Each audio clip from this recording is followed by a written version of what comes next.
You ask Tiger to solve. This deals with linear equations with one unknown. The final result is x equals 3. Let's solve it step by step. Group all constants on the right side of the equation. Subtract 18 from both sides.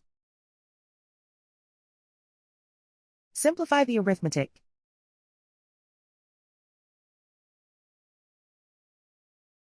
Isolate the x.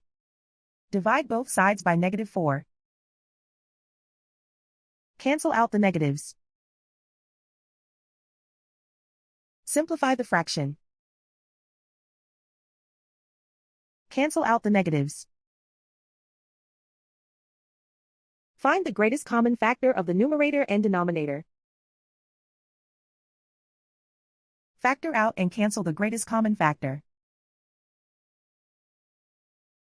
And so the final result is x equals 3.